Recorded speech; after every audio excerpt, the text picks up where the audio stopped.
का प्रयोग मत कीजिए। यदि वह बहुत आवेश में है उस समय आप उससे बात ना कीजिए। जब उसका दिमाग थोड़ा सा हल्का हो जाए, ठंडा हो जाए, शांत हो जाए, तब वो आप उससे पूछे भैया क्या मिला आपको गालियों का प्रयोग करने से, आपका मुंह ही गंदा हुआ।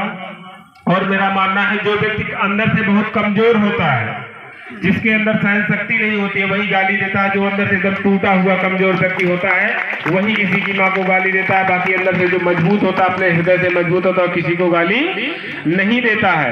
माताएं और बहनें हमारी जो इस पंडाल में माँ दुर्गा के पंडाल में मौजूद हैं, हम आपसे भी विशेष आग्रह करेंगे, क्योंकि गालियों का प्रयोग आपके लिए ही होता है, तो आप लोग भी इसका विरोध करें। आपके घर में, परिवार में, रिश्तेदारी में आपके सामने यदि कोई भी गाली का प्रयोग करता है तो आप उसको एक बार टोकिए जरूर।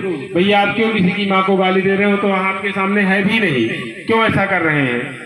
जब आप लोग साथ में आ जाएंगी तो हम लोगों का अभियान जो है बहुत ही तीव्रता से काम करेगा और हम लोग अपने लक्ष्य में बहुत जल्दी सफल होंगे। और जैसा कि गुरुजी लगभग सारी बातें आपको बता ही चुके हैं, मैं पुनः सभी को अपनी बातों को ध्यान से सुनने के लिए अपने गाली मुक्त समाज ट्रस्ट परिवार की ओर से बार बार आभार व्यक्त करता हूँ, धन्यवाद देता हूँ। और इस नवरात्रि, दुर्गा पूजा, दशहरा की आप सबको बहुत बहुत शुभकामनाएं देता हूँ। और पुनः एक बार मैं चाहूँगा सब लोग एक बार हाथ उठा करके स्वीकृति दे दें, गालियां बंद होनी चाहिए या नहीं, एक स्वर में हाँ या नहीं। सहयोग करेंगे आप लोग, बस सहयोग आपसे सिर्फ यही इतना है कि कोई आपके सामने गाली देता है तो आप उसका एक बार विरोध करिए, भैया गाली का प्रयोग मत कीजिए, और आप स्वयं उसका त्याग करें। जय माता दी।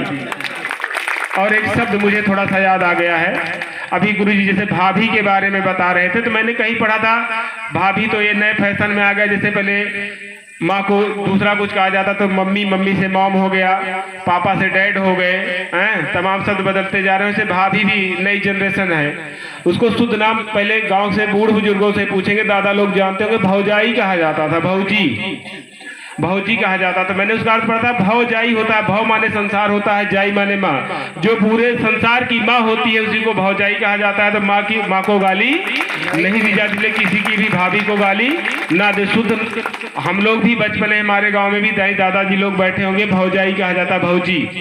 भाभी तो नए प्रचलन में आ गया, जैसे पापा कहने लगे, डैडी कहने लगे, मम्मी से मॉम हो गई, मोम कह दो तो और बेटर हो जाएगा। तो वो हमारी आधुनिक बातें हैं जो पश्चिमी सभ्यता की ओर से आई हैं। तो भौजाई होता है, भौजाई का अर्थ ही होता है संसार की माँ। तो संसार की माँ है तो हमारी भी माँ है, तो